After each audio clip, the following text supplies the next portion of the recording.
Japan চায় গভীর সমুদ্রে বাংলাদেশের রাজত্ব। লাখো বাংলাদেশি যাবে জাপানে। বাংলাদেশ জাপান সম্পর্ক এখন আর কেবল বন্ধুত্ব নয়, এবার তার রূপ নিয়েছে কৌশলগত অংশীদারিত্বের নতুন অধ্যায়ে।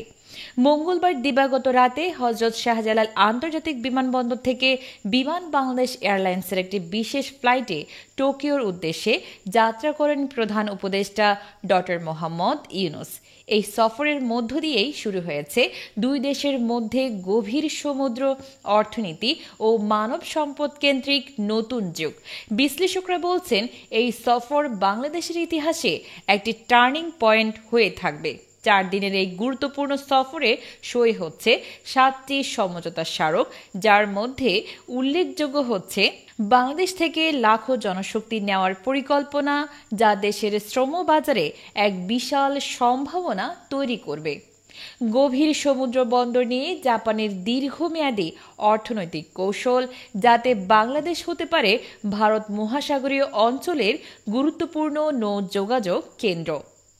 নারায়ণগঞ্জের 2500 জাপানি ইকোনমিক জোনে পুনরুজ্জীবন, বহুদিন ধরে থেমে থাকা বিনিয়োগে আবার গতি আসবে। নতুন মেগা প্রকল্পের প্রস্তাবনা ও চলমান প্রকল্পগুলোর অগ্রগতিতে বিশেষ ঋণ সহায়তার প্রতিশ্রুতি। বিশ্ব রাজনীতিতে বঙ্গোপসাগরের গুরুত্ব এখন অনেক বেশি। জাপান চায় বাংলাদেশকে পাশে রেখে চীন, ভারত ও যুক্তরাষ্ট্রের মধ্যে ভারসাম্য তৈরি করতে। এরই অংশ হিসেবে তারা চট্টগ্রাম, কক্সবাজার ও গভীর সমুদ্র বন্দরকে কৌশলগতভাবে ব্যবহার করতে চায়। বিশেষজ্ঞরা বলছেন, বাংলাদেশ এখন আর শুধু সাহায্য প্রার্থী নয়, সে নিজেই এখন পাওয়ার চ্যানেল। জাপান সেটাই বুঝে এগোচ্ছে। নোবেল বিজয়ী ডক্টর মোহাম্মদ ইউনূসের এই সফর নিছক আমন্ত্রণ রক্ষা নয়, তিনি হচ্ছেন দুই দেশের মধ্যে সেতু বন্ধনকারী প্রধান দূত। তার উপস্থিতিতে হওয়া চুক্তিগুলো আরও উচ্চ পর্যায়ে গ্রহণযোগ্যতা পাবে বলে মনে করা হচ্ছে।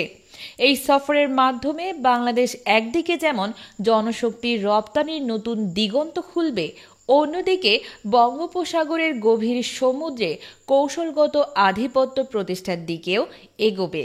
জাপানের সঙ্গে সম্পর্ক এখন শুধু উন্নয়ন সহযোগিতার নয়, বরং পাওয়ার পলিটিক্সের অংশ।